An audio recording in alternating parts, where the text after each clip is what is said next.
আমি বাসে উঠেছিলাম। ভোপাল থেকে পুনে পৌঁছাতে প্রায় ১৬ ঘণ্টার সময় লাগে। যেহেতু আমি ট্রেনে ভ্রমণ করতে একেবারেই পছন্দ করি না, তাই বাসেই যাওয়ার সিদ্ধান্ত নিলাম। ভোপালের বাস স্ট্যান্ড থেকে বাসে উঠতেই দেখলাম ভিড় খুব একটা বেশি নেই। জানালার পাশের সিট পেয়ে স্বস্তিতে বসে পড়লাম। কিছুক্ষণ পর এক ব্যক্তি আমার পাশের সিটে বসে পড়লেন। প্রথমেই লক্ষ্য করলাম তিনি বড় বড় চোখে আমার দিকে তাকিয়ে আছেন।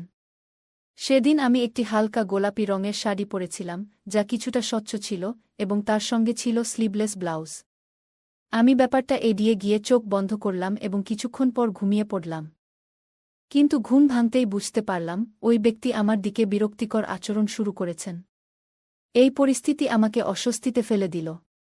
তারপর বাসের মধ্যেই সে আমাকে, আমি আর ঈশান সুখী দাম্পত্য জীবন কাটাচ্ছিলাম। ওর প্রতি আমার ছিল অগাধ ভরসা। কিন্তু যখন ওর ট্রান্সফার হলো ভোপালে, আমার মনে এক অজানা দুশ্চিন্তা কাজ করছিল। প্রথমবার ওর জিনিসপত্র গোছানোর সময় আমি বলেছিলাম, আমি তোমার সঙ্গে যেতে চাই। ঈশান মিষ্টি হেসে বলল, আগে আমাকে সেটেল হতে দাও, তারপর তোমাকে নিয়ে আসব। ওর কথা শুনে আমি আশ্বস্ত হয়েছিলাম। প্রথম দিকে প্রতিদিন ফোনে কথা হতো। দূরত্ব সত্ত্বেও আমাদের প্রেম ছিল অটুট। কিন্তু ধীরে ধীরে সব বদলাতে শুরু করল। ফোন কল কমে গেল, কথাবার্তাও ফিকে হয়ে এল। একসময় মাসে একবার কথা হতো, তারপর সেটাও কমে গেল। আমি একাকিত্বে ভুগতে লাগলাম। একদিন সাহস করে জিজ্ঞেস করলাম, তুমি কি আমাকে আর দরকার মনে করো না? ঈশান সবসময় বলতো, কাজের চাপ বেশি, সব ঠিক আছে, কিন্তু ওর কথায় আমি অজুহাতের গন্ধ পেতাম। আমি বারবার বলতাম, আমাদের আলাদা থাকা ঠিক নয়। আমাকে সেখানে নিয়ে যাও না কেন? ঈশান এড়িয়ে যেত। তার আচরণ ধীরে ধীরে ঠান্ডা হতে থাকল। একসময় মাসের পর মাস ওর কোনো খোঁজ পেতাম না। উদ্বেগ রাগে পরিণত হল, আর আমি ভেতর থেকে ভেঙে পড়লাম। একদিন এক আত্মীয়ের কাছ থেকে এমন একটা খবর পেলাম, যা আমার পুরো জীবনটাই বদলে দিল। তারা জানালেন, ঈশান ভোপালে আরেকটা বিয়ে করেছে এবং এখন অন্য একজনের সঙ্গে থাকছে। এই কথা শুনে আমি হতবাক হয়ে গেলাম। আমার মন বিশ্বাসই করতে পারছিল না যে ও এমন কিছু করতে পারে। আমার ক্ষোভ আর দুঃখ একসঙ্গে জেগে উঠল। সেদিন রাতে আমি নিজেকে একটি প্রতিজ্ঞা করলাম, আমি সত্যিটা জানব। পরের দিনই ভোপালে যাওয়ার জন্য আমি প্রস্তুতি শুরু করলাম। ভেতরে ভেতরে আমার মন ভীত ছিল, কিন্তু আমার আত্মসম্মান আমাকে সামনে এগিয়ে নিয়ে যাচ্ছিল। আমার প্রশ্নের উত্তর আমি চাই, ঈশানের কাছ থেকে, এবং সেই অন্য মহিলার কাছ থেকেও। ভোপালে পৌঁছানোর পর আমার পা ভারী হয়ে আসছিল। আমার চোখে ছিল প্রশ্ন আর মনে ভয়, যেটা শুনেছি সেটা কি সত্যি? যে মানুষটাকে আমি মন থেকে ভালোবেসেছিলাম, সে কি সত্যিই আমাকে ঠকিয়েছে? জীবনের সবচেয়ে বড় আঘাত ছিল, যে মানুষটাকে আমি ভরসা করেছিলাম, সে আমাকে ঠকাতে পারে। এই প্রশ্নগুলো মাথায় নিয়ে আমি চুপচাপ তার সম্পর্কে খোঁজ খবর নিতে শুরু করলাম। যতই সত্যটা সামনে আসতে লাগল, ততই আমার আশা ভেঙে পড়তে থাকল। আমি জানতে পারলাম, সে সত্যিই আরেকজন মহিলার সঙ্গে থাকছে। তাদের একটি ছোট সন্তানও রয়েছে। এই তথ্যগুলো জানার পর মনে হলো যেন আমার পুরো পৃথিবী ভেঙে গেছে। একদিন আমি তাকে দূর থেকে দেখলাম। সে ওই মহিলার সঙ্গে বাজারে ছিল। তাদের কথাবার্তা আর হাসি দেখে এটা স্পষ্ট হয়ে গেল যে সে খুশি। ঠিক সেই মুহূর্তে আমি অনুভব করলাম, তার জীবনে আমার কোনো গুরুত্ব আর নেই। আমি সেখানে দাঁড়িয়ে থেকেই নিজের সঙ্গে একটি প্রতিজ্ঞা করলাম। আমি ভাবতে লাগলাম, আমি কি তার সঙ্গে দেখা করব? আমার অনুভূতিগুলো তার সামনে প্রকাশ করব? কিন্তু আমার মনের এক কোণ থেকে একটা কণ্ঠস্বর বলল, না। তার সঙ্গে দেখা করে কী লাভ? সে কি নিজের ভুল স্বীকার করবে, নাকি পুরনো অজুহাতগুলোই দেবে? এই চিন্তা আমাকে সিদ্ধান্ত নিতে সাহায্য করল। আমি চুপচাপ ফিরে আসার সিদ্ধান্ত নিলাম। আমার ভেতরে রাগ, কষ্ট আর হতাশার এক বিশাল ঢেউ উঠছিল। আমি ভাবতে শুরু করলাম, কিভাবে আমি এতগুলো বছর তার কথা, তার প্রতিশ্রুতিগুলো ধরে বেঁচেছিলাম। সে বলতো, আমি শিগগিরই তোমাকে আমার কাছে নিয়ে যাব। আমি প্রতিদিন তার ফোনের জন্য অপেক্ষা করতাম। প্রত্যেক উৎসবে আমি একা বসে তার উপস্থিতি অনুভব করার চেষ্টা করতাম। কিন্তু এই সব কিছু মিথ্যা ছিল। সে শুধু আমার বিশ্বাস ভাঙেনি, বরং আমাদের একসঙ্গে দেখা স্বপ্নগুলোও ধ্বংস করে দিয়েছে। আমি ভাবতে লাগলাম, আমি কি এমন কিছু করেছিলাম যাতে সে আমাকে এভাবে ছেড়ে চলে যেতে পারল? বাস রাস্তার উপর ছুটে চলছিল, আর আমি নিজের সিটে চুপচাপ বসেছিলাম। আমার সিট দুজনের জন্য ছিল, কিন্তু বাসে যাত্রী কম থাকায় পাশের সিটটি খালি পড়েছিল। আমি সেই খালি সিট নিয়ে কিছু মনে করিনি। কখনো কখনো একা বসে নিজের চিন্তায় ডুবে থাকা বেশ শান্তি দেয়। কিছুক্ষণ পর বাস একটি স্টেশনে থামল। কয়েকজন যাত্রী উঠে বসতে লাগলেন। আমার সিটে একজন এসে বসে পড়লেন। তিনি সাধারণ পোশাক পরা ছিলেন, হয়তো কোনো কাজের জন্য ভ্রমণ করছিলেন। আমি এক নজর তাকিয়ে আবার নিজের চিন্তায় মগ্ন হয়ে গেলাম। আমি পাশের যাত্রীর দিকে বিশেষ মনোযোগ দিচ্ছিলাম না। আমার চোখ জানালার বাইরে চলে যাচ্ছিল, আর মন হারিয়েছিল অন্য কোথাও। সময় এগিয়ে যাচ্ছিল। দুপুর প্রায় ৩টা হবে। রোদ আর ভ্রমণের ক্লান্তি আমাকে অস্থির করে তুলছিল। আমার তৃষ্ণা পেয়েছিল। আমি ব্যাগে হাত দিয়ে পানির বোতল বের করলাম। কিন্তু বোতল খুলে দেখলাম তাতে এক ফোঁটা পানিও নেই। এক মুহূর্তের জন্য মনে হলো যেন একটা ছোট্ট হতাশা আমার মধ্যে ছড়িয়ে পড়ল। আমি বোতলটা আবার ব্যাগে রাখতে যাচ্ছিলাম। তখনই পাশের যাত্রী আমার দিকে তাকালেন। মনে হয় তিনি আমার মুখে হতাশার ছাপ দেখে ফেলেছিলেন। হালকা একটা হাসি দিয়ে তিনি বললেন, আপনার পানি লাগবে? তার প্রশ্নে আমি একটু অস্বস্তি অনুভব করলাম। কিছু বলার আগেই তিনি তার ব্যাগ থেকে একটি পানির বোতল বের করে আমার দিকে বাড়িয়ে দিলেন। এই আচরণে আমি একটু অপ্রস্তুত হয়েছিলাম, আবার একটু স্বস্তিও পেয়েছিলাম। আমি বোতলটি নিলাম এবং কয়েক ঘুঁট পান করলাম। সত্যি বলতে সেই পানিটা যেন আমার সমস্ত ক্লান্তি দূর করে দিল।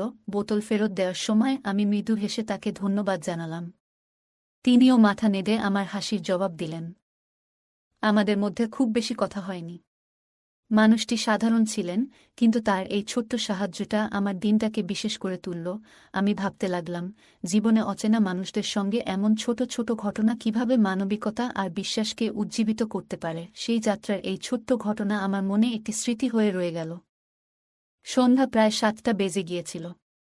বাস এখন দ্রুত গতিতে তার গন্তব্যের দিকে এগিয়ে চলছিল। বাইরের পরিবেশ ধীরে ধীরে গভীর শীতলতার এবং হালকা অন্ধকারের মোটকে ঢাকা পড়ছিল। আমি জানালার বাইরে তাকিয়েছিলাম। তখন হালকা স্বরে পাশে বসা ব্যক্তিকে জিজ্ঞেস করলাম, আপনি কোথায় যাচ্ছেন? তিনি মুচকি হেসে উত্তর দিলেন, আমি পুনেতে যাচ্ছি। এটা শুনে আমি একটু অবাক হলাম। বললাম, আমিও তো পুনেতে যাচ্ছি। তিনি হালকা হাসলেন। মনে হচ্ছিল যেন আমাদের যাত্রার আরেকটি মিল পাওয়া গেল। তিনি জানালেন, তিনি ভোপালে কাজ করেন এবং পেশায় একজন ইঞ্জিনিয়ার। কথোপকথনের সময় তার কণ্ঠে আত্মবিশ্বাস ছিল। শীতকাল ছিল এবং সন্ধ্যা যত গভীর হচ্ছিল, ঠান্ডা ততই বাড়ছিল।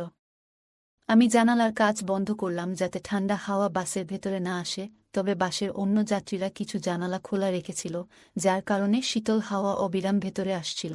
আস্তে আস্তে ঠান্ডা আমার কাছে অসহনীয় হয়ে উঠছিল। আমি যদিও একটি সোয়েটার পরেছিলাম, তবু এত ঠান্ডায় সোয়েটার যথেষ্ট ছিল না। তখন মনে পড়ল, তাড়াহুড়োর কারণে আমি শাল আনতে ভুলে গিয়েছিলাম। এই ভুল এখন আমাকে ভীষণ পীড়া দিচ্ছিল। আমি ঠান্ডা থেকে বাঁচার জন্য সোয়েটারের মধ্যে নিজেকে গুটিয়ে নেওয়ার চেষ্টা করছিলাম। তখন রাত প্রায় 10টা। শীত তখন তীব্রতার চূড়ান্ত পর্যায়ে পৌঁছে গিয়েছিল। বাসের ভেতরের লাইট বন্ধ করে দেওয়া হয়েছিল, যাতে যাত্রীরা আরামে বিশ্রাম নিতে পারে, কিন্তু সেই প্রচণ্ড ঠান্ডার মধ্যে আরামের কথা ভাবাই সম্ভব ছিল না। সোয়েটার পরেও ঠান্ডা যেন আমার হাত পর্যন্ত প্রবেশ করছিল। আমার পাশে বসে থাকা ব্যক্তিটি তার ব্যাগ থেকে একটি শাল বের করে নিজেকে জড়িয়ে নিল। আমাকে দেখে সম্ভবত সে বুঝতে পেরেছিল যে আমি ভীষণ অস্বস্তিতে ছিলাম। কিন্তু সে কিছু বলল না। আমি তার দিকে তাকিয়ে রইলাম, মনে মনে আশা করছিলাম যে হয়তো সে সাহায্যের প্রস্তাব দেবে। কিন্তু সে চুপচাপ বসে রইল। এই নির্লিপ্ততায় আমি আরও অস্বস্তি অনুভব করছিলাম। মনে হচ্ছিল ঠান্ডার থেকে বেশি এই নিস্তব্ধতা আমাকে বিব্রত করছে। আমি নিজের উপর রাগ করছিলাম। এত দীর্ঘ ভ্রমণে বেরিয়ে শালের মতো প্রয়োজনীয় জিনিস আনতে ভুলে গেছি। নিজের মনেই বিটবিট করছিলাম। মনে হচ্ছিল এই ভুল যেন এখন আমার শাস্তি হয়ে উঠেছে। আমি আমার সোয়েটার আরও শক্ত করে ধরে ঠান্ডা থেকে বাঁচার চেষ্টা করছিলাম। বাইরে ঠান্ডা হাওয়া বাসের জানালার ফাঁক দিয়ে ভেতরে আসছিল, আর সেই হাওয়া যেন এক ধরনের শাস্তির মতো লাগছিল। আমার মাথায় চিন্তার ঝড় বইছিল। আমি কি আরও ভালো প্রস্তুতি নিতে পারতাম না?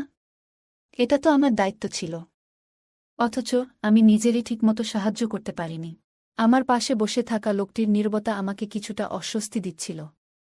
হয়তো সে ভাবছিল যে আমি কিছু বলবো, কিন্তু আমার আত্মসম্মান আমাকে তা করতে দিচ্ছিল না। রাত প্রায় 11টা নাগাদ বাস একটি ধাবায় থামল।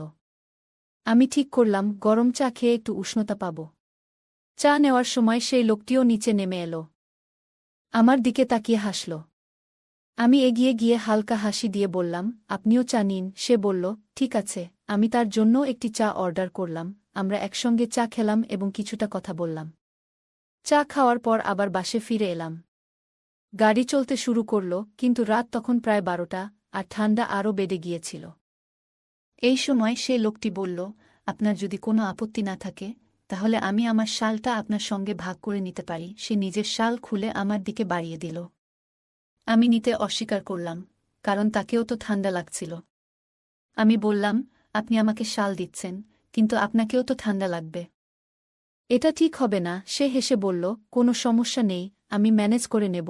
আমি বললাম, না, নিজেকে অস্বস্তিতে ফেলবেন না। কিছুক্ষণ আমি ঠান্ডায় কাঁপতে থাকলাম। তখন সে বলল, আপনার যদি আপত্তি না থাকে তাহলে আমরা শালটা দুজন মিলে ভাগ করে নিতে পারি। এতে আমরা দুজনেই একটু আরাম পাব। আমি কিছুক্ষণ ভেবে বললাম, ঠিক আছে, কারণ ঠান্ডা আর সহ্য করা সম্ভব হচ্ছিল না। সে তার শালটি খুলে আমাকে দিয়ে বলল, আমরা ভাগ করে নিই। আমি শালটি নিজের চারপাশে জড়িয়ে নিলাম, আর সে নিজেও কাছাকাছি সরল। আমরা শালটি দুজন ভাগ করে নিলাম, এবং যাত্রা আবার শুরু হল। রাত তখন প্রায় 1টা। বাস প্রায় গন্তব্যে পৌঁছে যাচ্ছিল। বাইরে এখনও ঠান্ডা তীব্র ছিল, কিন্তু শালের উষ্ণতা কিছুটা স্বস্তি দিচ্ছিল। তার সঙ্গে থাকা এই মুহূর্তগুলো যেন শীতের মধ্যে এক ধরনের আরাম এনে দিয়েছিল। হঠাৎ সে একটু অস্বস্তিতে সরে বসল। আমি লক্ষ্য করলাম সে একটু বিব্রত। কিছুক্ষণ পরে সে নরম গলায় বলল, ম্যাডাম, আমার হাতটা একটু জমে যাচ্ছে। যদি আপনার কোনো সমস্যা না হয়, আমি কি আপনার কাঁধে হাত রাখতে পারি? আমি কিছুক্ষণ চুপ করে রইলাম। তারপর হালকা হেসে বললাম, ঠিক আছে, কোনো অসুবিধা নেই। সে ধীরে ধীরে তার বাঁ হাত আমার কাঁধে রাখল। সেই স্পর্শে এক ধরনের উষ্ণতা অনুভব করলাম। আমরা আরও কাছাকাছি বসেছিলাম। এটি কিছুটা অস্বস্তিকর হলেও সেই মুহূর্তে তা এক ধরনের স্বস্তির মতো ছিল। আমি তাকে ধন্যবাদ জানালাম এবং বললাম, আপনার সঙ্গে এই যাত্রা খুব স্মরণীয় হয়ে রইল। ঘটনা এমন ঘটল যে আমি শীতের তীব্রতা থেকে বাঁচতে খুবই সমস্যায় পড়েছিলাম। তখন একজন অপরিচিত ব্যক্তি হাসিমুখে বলল, এতে কিছু হয় না। একে অপরকে সাহায্য করা আমাদের কর্তব্য, এবং আমি সবসময় সাহায্য করতে ভালোবাসি। তার এই কথাগুলো খুবই সহজ ও আন্তরিক মনে হল। তার সহানুভূতি আর সরলতা আমার মনকে শান্ত করল। এই ছোট্ট যাত্রাপথে একজন অপরিচিত ব্যক্তি যেভাবে আমাকে সাহায্য করেছিল তা এক অসাধারণ অনুভূতিতে পরিণত হল। আমরা একসঙ্গে শীতের সঙ্গে লড়াই করলাম এবং কিছু মুহূর্ত ভাগ করে নিলাম। এই যাত্রাটি শুধু গন্তব্যে পৌঁছানোর ছিল না, বরং বুঝতে শেখারও ছিল যে কখনো কখনো সাহায্য এবং সমর্থন এমন মানুষদের কাছ থেকে আসে যাদের আমরা কখনো জানি না, কিন্তু তাদের উদারতা আমাদের হৃদয়কে ছুঁয়ে যায়। আমি তার সহজ সরল স্বভাব খুব পছন্দ করলাম এবং জিজ্ঞাসা করলাম, আপনার নাম কি? সে মুচকি হেসে উত্তর দিল, আমার নাম বিনয়। আমি বললাম, আমার নাম নেহা। সে আবার হাসল এবং বলল, দারুণ নাম। আমি একটু লজ্জা পেলাম এবং বললাম, ধন্যবাদ। আমরা এত কাছাকাছি বসেছিলাম যে আশেপাশের লোকেরা ভাবছিল আমরা হয়তো স্বামী স্ত্রী। বিনয় বলল, আমার বাসে ভ্রমণ করার অভ্যাস নেই। আমি সাধারণত ট্রেনে যাই। তবে আজ প্রথমবার বাসে ভ্রমণ করছি। এটি বেশ ভিন্ন অভিজ্ঞতা। আমার মুখে হাসি রেখে বললাম, তোমার কি মনে হয়? আমার তো বাসে ভ্রমণ করতে খুব ভালো লাগে। তখন সে পকেট থেকে মোবাইল বের করে সময় দেখল এবং বলল, এখন 2টা বেজে গেছে।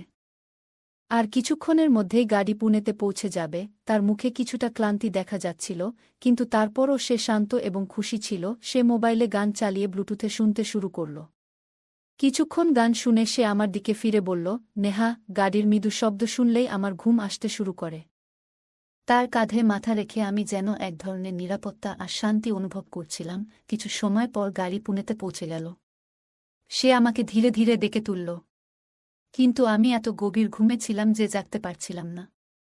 তারপর সে আমার পিঠে হালকা চাপ দিয়ে আমাকে জাগাল। আমি চমকে উঠে বসে পড়লাম। তার মুখে মিষ্টি হাসি ছিল। সে বলল, সরি, কিন্তু পুনে এসে গেছে। আপনাকে জাগালাম, না হলে আপনার স্টপ মিস হয়ে যেত। আমি তার দিকে তাকিয়ে হাসি দিয়ে বললাম, ধন্যবাদ। আপনি জাগালেন বলেই আমার স্টপ মিস হয়নি, না হলে সত্যি সমস্যা হয়ে যেত। সে আমাকে জিজ্ঞাসা করল, আপনাকে কোথায় নামতে হবে? আমি বললাম, আমার ওই স্টপেই নামতে হবে। শুনে সে একটু অবাক হয়ে বলল, সত্যি? আমি হাসতে হাসতে বললাম, হ্যাঁ সত্যি। আমাদের যাত্রার গন্তব্য যে এত মিল ছিল তা ভেবে আমার একটু অদ্ভুত লাগছিল। প্রায় রাত 4টায় বাস স্টপে এসে গাড়ি থামল। আমরা দুজনই বাস থেকে নামলাম। চারপাশে গভীর নীরবতা, রাস্তায় মাত্র কয়েকটি গাড়ি দেখা যাচ্ছিল। আমি ঠিক করলাম এখান থেকে রিকশা নিয়ে বাড়ি যাব। কিন্তু এত রাতে রিকশা পাওয়া খুব কঠিন ছিল। বিনয় তখনও আমার পাশে দাঁড়িয়েছিল। আমি জিজ্ঞেস করলাম, আপনার বাড়ি কোথায়? কোন কলোনিতে? সে বলল, না না, আমার বাড়ি এখানেই কাছাকাছি। তবে আমি রিকশা পাওয়া পর্যন্ত আপনার সঙ্গেই থাকব। তার এই কথায় আমার মন ভরে গেল। তার এমন আচরণ তার প্রতি আমার সম্মান আরও বাড়িয়ে দিল। সে মৃদু হাসি দিয়ে বলল, ধন্যবাদ। তখন প্রায় রাত 4:30। কিন্তু আশেপাশে না কোনো রিকশা পাওয়া যাচ্ছিল, না কোনো যানবাহন। তখন সে বলল, নেহা, যদি আপনার কোনো আপত্তি না থাকে তবে আপনি আমার বাড়িতে আসতে পারেন। আমার বাড়ি এখানেই কাছাকাছি। এত রাতে এখানে দাঁড়িয়ে থাকা নিরাপদ নয় বলে মনে হচ্ছে। আমি কিছুক্ষণ ভেবে দেখলাম। সে ভদ্র এবং মার্জিত মনে হচ্ছিল। তার ব্যবহারও খুব ভালো ছিল। তাই তার উপর ভরসা করে বললাম, ঠিক আছে, চলুন। আমরা দুজনেই নিজেদের ব্যাগ নিয়ে হাঁটতে শুরু করলাম। পথের নিস্তব্ধতায় আমরা তেমন কথা বলিনি, তবে তার সঙ্গে হাঁটতে আমার বেশ শান্তি লাগছিল। কিছুক্ষণ পরে আমরা একটি সাধারণ বাড়ির সামনে পৌঁছালাম। সে পকেট থেকে চাবি বের করে দরজা খুলল। আমরা ভিতরে প্রবেশ করলাম। তার বাড়ি বড় ছিল না, ছোট্ট দুটি ঘরের একটি সজ্জিত এবং পরিষ্কার বাড়ি। সে মুচকি হেসে বলল, নেহা, আমার বাড়িতে আপনাকে স্বাগত। আমি লাজুক গলায় বললাম, ধন্যবাদ। সে জানালো, আমি এখানে খুব কম সময় থাকি। আমার কাজ ভোপালে বেশি হয়। তাই কিছুদিন ভোপালে এবং কিছুদিন এখানে থাকি। আমি বললাম, আপনার বাড়ি খুব সুন্দর বিনয়। সে হেসে বলল, ধন্যবাদ নেহা। তারপর সে বলল, আপনি বিছানায় ঘুমান। আমি সোফায় ঘুমাবো। আমি দ্রুত বললাম, না না, আপনি বিছানায় ঘুমান। আমি সোফায় শুয়ে পড়ব। কিন্তু সে জোর দিয়ে বলল, এটা হতে পারে না। আপনি আমার অতিথি। অতিথির প্রতি যত্ন নেওয়া আমার দায়িত্ব। আমি বাধ্য হয়ে তার কথা মেনে নিলাম। আমরা নিজেদের জায়গায় শুয়ে পড়লাম। যাত্রার ক্লান্তির কারণে আমি দ্রুত ঘুমিয়ে পড়লাম।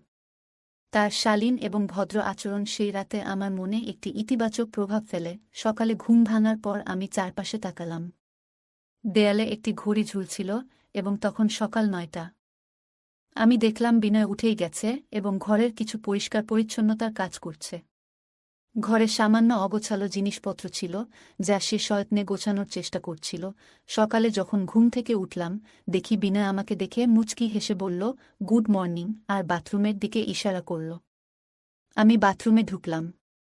সেখানে টুথপেস্ট আর ব্রাশ রাখা ছিল।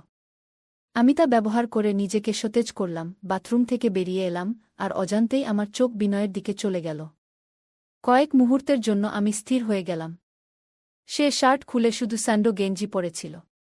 তার শরীর আকর্ষণীয় এবং সুঠাম ছিল, মনে হচ্ছিল সে নিয়মিত জিম করে।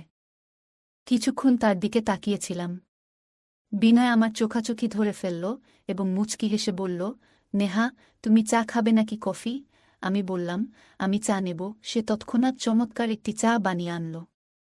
চায়ের স্বাদ সত্যিই দারুণ ছিল। আমি বললাম, চা খুব ভালো হয়েছে। তারপর বললাম, এখন আমাকে যেতে হবে। গত রাতে আমাকে এখানে থাকার সুযোগ দেওয়ার জন্য আপনাকে অনেক ধন্যবাদ বিনয়। বিনয় হাসতে হাসতে বলল, এতে কোনো বড় কথা নেই। আমি খুশি যে তুমি এখানে থাকতে পেরেছ। বিদায় জানানোর সময় আমি বললাম, যদি ভাগ্যে থাকে তবে আবার দেখা হবে। সে হাসি দিয়ে বলল, অবশ্যই। আমি তার কাছে নম্বর চাইলাম। সে খুশি মনে নম্বর দিল। আমি তার ফোনে একটি মিস কল দিয়ে দিলাম। বাড়ি ফিরে আসার পরও আমার মনে বারবার বিনয়ের স্মৃতি ভেসে আসছিল। তার সম্মানজনক ব্যবহার, সরল কথাবার্তা আর তার সহায়তার ভাবনা আমার মনকে দারুণভাবে ছুঁয়ে গিয়েছিল। আগে কখনো নিজের স্বামী ছাড়া অন্য কোনো পুরুষের প্রতি এমন অনুভূতি হয়নি। তবে বিনয়ের ব্যক্তিত্বে যেন একটি বিশেষ আকর্ষণ ছিল। দুদিন পর আমি বিনয়কে ফোন করলাম। সে ফোন ধরেই বলল, তুমি কোথায়? আমি আজ বাড়িতেই বিশ্রাম নিচ্ছি। কি হয়েছে? আমি বললাম, কিছু না, তোমার কথা মনে পড়ল তাই ফোন করলাম। সে হেসে বলল, ঠিক আছে, তাহলে দেখা করি কোনো এক জায়গায়। আমি তাকে বাড়ির কাছের একটি গার্ডেনে আসতে বললাম। আমি নির্ধারিত সময়ের আগে গার্ডেনে পৌঁছালাম।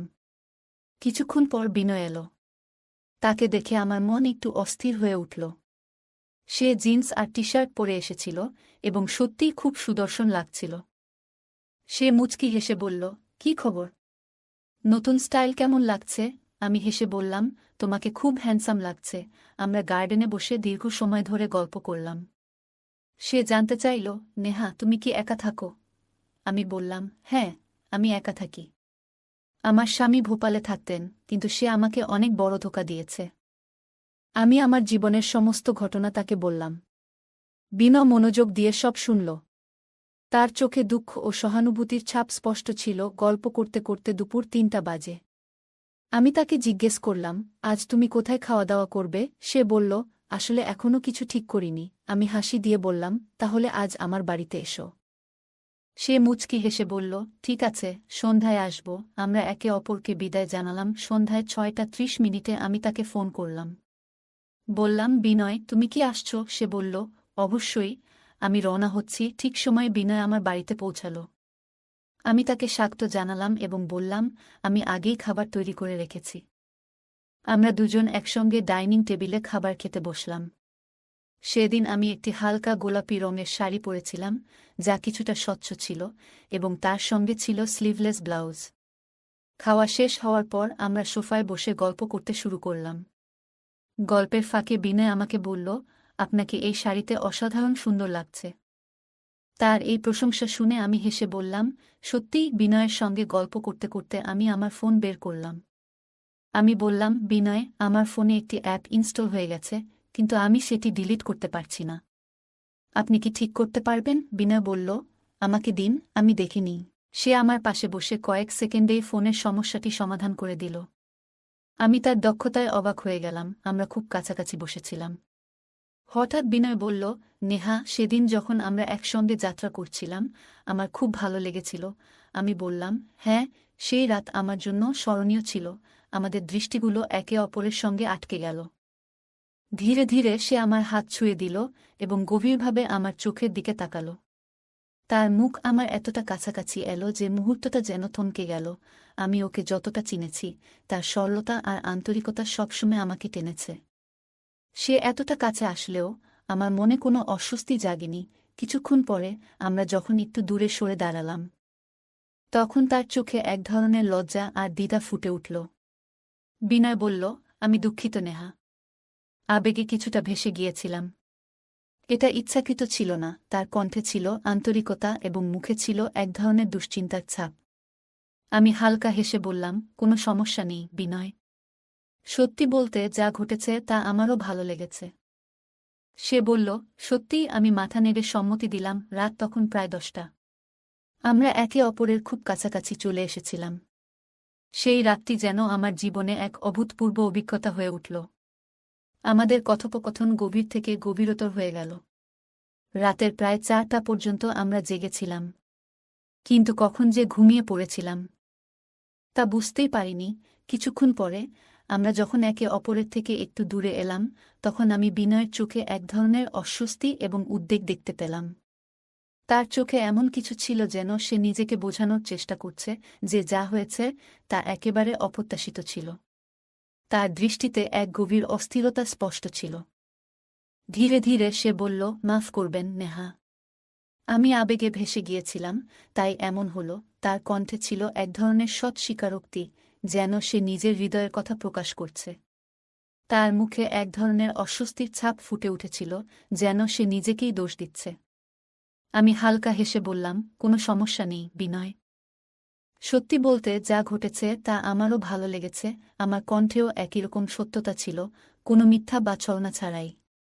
আমার কথা শুনে সে এক মুহূর্তের জন্য নীরব থাকল। তার চুপ থাকার মধ্যে আমি অনুভব করলাম, হয়তো সে আমার কথাগুলো গভীরভাবে বুঝতে পেরেছে। কিন্তু তার চোখে তখনও কিছু প্রশ্ন ছিল, যেন তার মনে কিছু না বলা কথারা ঘুরে বেড়াচ্ছে। বিনা আমার দিকে গভীর দৃষ্টিতে তাকাল, যেন সে নিজের মনে থাকা সমস্ত দ্বিধা কাটিয়ে উঠতে চাইছে। তারপর ধীরে ধীরে সে জিজ্ঞাসা করল, তোমার কি সত্যিই এমন মনে হয়? তার প্রশ্নের মধ্যে এক ধরনের রহস্য ছিল, যেন সে জানতে চাইছিল যে আমাদের মধ্যে যা ঘটেছে তা কি শুধুই এক মুহূর্তের আবেগ ছিল, নাকি এটি কোনো গভীর সম্পর্কের শুরু হতে পারে। আমি এক মুহূর্ত ভেবে নিলাম, তারপর নিজেকে শান্ত রেখে বললাম, হ্যাঁ, আমার সত্যিই এমন মনে হয়। আমার মনে হয় যা ঘটেছে তা কোনো কারণ ছাড়াই হয়নি। হয়তো এটা একটি নতুন শুরুর সংকেত। হয়তো আমাদের আরও কিছু সময় একসঙ্গে কাটানো উচিত, যাতে আমরা বুঝতে পারি যে আমরা একে অপরের সঙ্গে কতটা সুখে থাকতে পারি। আমার কথার মধ্যে ছিল এক গভীর উপলব্ধি, যা হয়তো বিনয়ের জন্য ছিল নতুন অভিজ্ঞতার সূত্রপাত।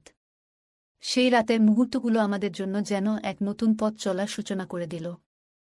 আমরা সারা রাত জেগেছিলাম, একে অপরের সঙ্গে গল্প করছিলাম। কখনো হাসছিলাম, কখনো লজ্জা পাচ্ছিলাম, আর কখনো একে অপরের চোখে লুকিয়ে থাকা ভাবনাগুলো পড়ার চেষ্টা করছিলাম। আমাদের মনে হচ্ছিল, আমরা একে অপরের পাশে না থাকলে হয়তো এই অনুভূতির পথে কখনোই আসতাম না। রাত তখন প্রায় 4টা বেজে গিয়েছিল। কিন্তু তবুও আমাদের চোখের পাতা একবারও বন্ধ হচ্ছিল না, যেন আমরা একে অপরের ভেতরের প্রতিটি অনুভূতিকে বুঝতে চাইছিলাম। শেষমেশ যখন আমি চোখ বন্ধ করতে শুরু করলাম, তখন অনুভব করলাম আমি হয়তো ঘুমিয়ে পড়ব।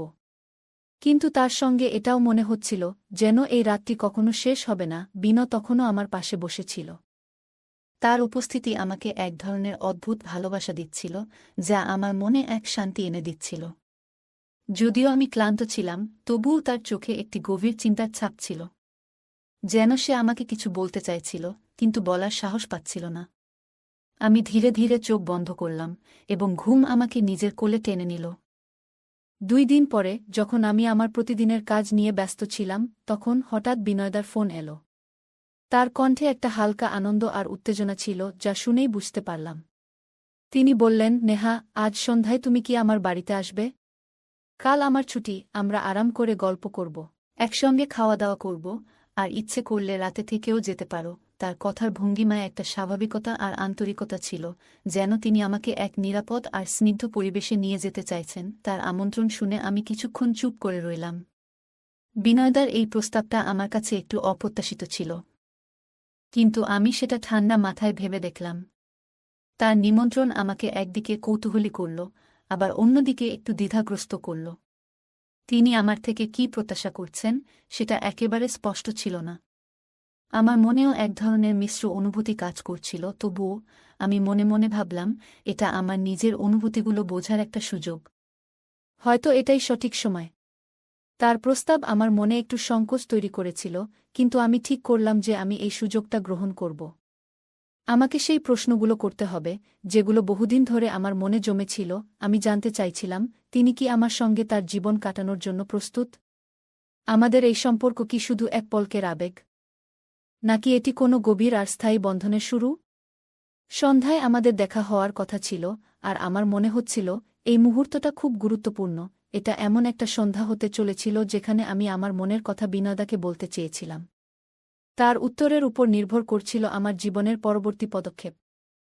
আমি বুঝতে পারছিলাম, এই সন্ধ্যা হয় আমাদের জীবনে এক নতুন অধ্যায়ের সূচনা করবে, নয়তো সবকিছু থেমে যাবে। তবুও আমি নিজের কাছে প্রতিজ্ঞা করেছিলাম, আমি সেই প্রশ্নটা সম্পূর্ণ সহজভাবে করব, যাতে বিনয়দা কোনো চাপ অনুভব না করেন। আমি চাইছিলাম তিনি স্বাভাবিকভাবেই তার অনুভূতিগুলো প্রকাশ করুন। আমি বিশ্বাস করতাম, তার প্রতিটি কথা তার হৃদয়ের গভীর অনুভূতির প্রতিফলন হবে, আর সেখান থেকেই আমি আমার পরবর্তী সিদ্ধান্ত নেব। সন্ধ্যাটা যেন আমার জীবনের এক নতুন অধ্যায়ের সূচনা হতে চলেছিল। আমি তাড়াতাড়ি তৈরি হলাম এবং ভাবছিলাম, আমি কি সত্যিই প্রস্তুত এই পদক্ষেপ নেওয়ার জন্য? মনে এক ধরনের হালকা উদ্বেগ কাজ করছিল, কিন্তু সঙ্গে এই বিশ্বাসও ছিল যে আমাকে সেই প্রশ্নটা তুলতেই হবে। জীবনে অনেক সময় এমন কিছু মুহূর্ত আসে যেখানে আমাদের একটা সিদ্ধান্ত নিতে হয়, আর সেই সিদ্ধান্ত পুরো জীবন বদলে দিতে পারে। সন্ধ্যাটা এলো। আমি বিনয়দার বাড়িতে পৌঁছালাম। দরজা খুলতেই তার মুখে একটা হালকা হাসি ফুটে উঠল। সেটা দেখে মনে হচ্ছিল, তার কাছেও এই সন্ধ্যাটা বিশেষ কিছু। তার আন্তরিক অভ্যর্থনা আমাকে আরও বেশি স্বাচ্ছন্দ্য বোধ করাল। আমার সবসময় মনে হতো যে বিনয়দার সঙ্গ আমাকে অন্যরকম প্রশান্তি দেয়া। সেই দিন আমি যখন তার বাড়িতে পৌঁছালাম, তিনি আমাকে আন্তরিকতায় ভরিয়ে ভেতরে নিয়ে গেলেন। আমরা সোফায় বসে আরাম করে গল্প করতে শুরু করলাম। বিনয়দা তার রান্না করার অভিজ্ঞতার কথা বলছিলেন, আর তার মধ্যেই হালকা রসিকতা আর মজার কথায় সময় কেটে যাচ্ছিল। ধীরে ধীরে আমাদের কথোপকথনে এক ধরনের গভীর আন্তরিকতা অনুভব করতে লাগলাম। মনে হচ্ছিল, আমরা একে অপরের জীবনে কতটা গুরুত্বপূর্ণ হয়ে উঠেছি। তবুও আমার মনের মধ্যে একটা প্রশ্ন ছিল, যেটা করার জন্য সাহস জোগাড় করতে হচ্ছিল। বিনয়দা মাঝে মাঝে আমার দিকে তাকিয়ে জিজ্ঞেস করছিলেন, তুমি কি ঠিক আছো? আরামেই তো আছো? তার প্রশ্নের মধ্যে একটা সত্যিকারের উদ্বেগ আর যত্ন ছিল, যা আমাকে খুব ভালো লাগছিল। তার কথাগুলোতে আমি বুঝতে পারছিলাম যে তিনি সত্যিই আমার সঙ্গে সম্পর্ক তৈরি করার চেষ্টা করছেন। তবুও কিছু একটা ছিল যা আমাকে আরও গভীরভাবে জানতে আগ্রহী করছিল। আমাদের আলাপচারিতার মধ্য দিয়ে সময় এগিয়ে যাচ্ছিল, কখনো হাসি, কখনো গভীর কথায় আমরা হারিয়ে যাচ্ছিলাম।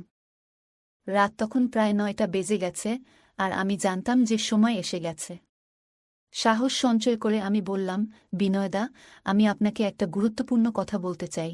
তিনি আমার মুখের দিকে তাকিয়ে মৃদু হেসে বললেন, কি বলো নেহা? তার কণ্ঠে কোনো উত্তেজনা বা চাপ ছিল না, বরং ছিল সত্যিকারের আগ্রহ। এই মুহূর্তটাই ছিল যখন আমাকে আমার মনের কথা খুলে বলতে হতো। আমি একটু দ্বিধায় বললাম, বিনয়দা, আমি জানতে চাই, আপনি কি আমার সঙ্গে জীবন কাটানোর জন্য প্রস্তুত? আমার কণ্ঠে সামান্য নার্ভাসনেস ছিল, কিন্তু আমি আমার কথাগুলো স্পষ্টভাবে বললাম। বিনয়দা কিছুক্ষণ নীরব রইলেন। মনে হচ্ছিল তিনি আমার প্রশ্নের গুরুত্ব বুঝে ভেবেচিন্তে উত্তর দিতে চাইছেন। তার চুপ করে থাকার সেই মুহূর্ত আমার কাছে অত্যন্ত গুরুত্বপূর্ণ ছিল, কারণ তার উত্তরেই আমার ভবিষ্যতের পথ নির্ধারিত হতে চলেছিল। অবশেষে তিনি বললেন, নেহা, তোমার সঙ্গে কথা বলা আমার জন্য সবসময় বিশেষ। আমি অনুভব করি যে আমাদের সম্পর্কের মধ্যে একটা গভীরতা আছে। আমি তোমার সঙ্গে জীবন কাটানোর কথা ভাবছি, কিন্তু আমি চাই যে আমরা একে অপরকে আরও ভালোভাবে বুঝে নিই, যাতে আমাদের বিয়ের পর জীবনটা সত্যিই সুখের হয়। তার কথাগুলো আমাকে স্বস্তি দিল। আমি বুঝতে পারলাম যে আমরা দুজনেই এই সম্পর্ককে সঠিক পথে এগিয়ে নিয়ে যেতে প্রস্তুত। কিন্তু আমরা চাইছিলাম এই সম্পর্ক ভালোবাসা এবং বোঝাপড়ার উপর ভিত্তি করে গড়ে উঠুক, কোনো চাপ বা তাড়াহুড়োর মধ্যে নয়। এই অভিজ্ঞতা আমাকে শিখিয়েছে যে জীবনের কোনো পথই সরল হয় না, কিন্তু যদি দুটি মানুষ তাদের সম্পর্কের প্রতি সৎ থাকে এবং একসঙ্গে সমস্যার সমাধান করতে চায়, তাহলে কোনো বাধাই অজেয় নয়। আজ আমি আর বিনয়দা একে অপরের জীবনের এক অবিচ্ছেদ্য অংশ। আমাদের এই যাত্রা আমাকে শিখিয়েছে যে ভালোবাসা শুধুমাত্র রোমান্টিক অনুভূতির মধ্যে সীমাবদ্ধ নয়। এটি এমন এক সত্যিকারের অংশীদারিত্ব যেখানে উভয় পক্ষ একে অপরের পাশে থাকে, যে কোনো পরিস্থিতির সম্মুখীন হওয়ার জন্য। বন্ধুরা, যদি এই গল্পটি ভালো লেগে থাকে, তাহলে দয়া করে ভিডিওটি লাইক করুন এবং আমাদের চ্যানেলটি সাবস্ক্রাইব করুন। পাশে থাকা বেল আইকনটি প্রেস করুন, যাতে করে আমরা যখনই নতুন ভিডিও আপলোড করি, তার নোটিফিকেশন সবার আগে আপনার কাছে পৌঁছে যায়। ধন্যবাদ। দেখা হবে আমাদের পরবর্তী ভিডিওতে।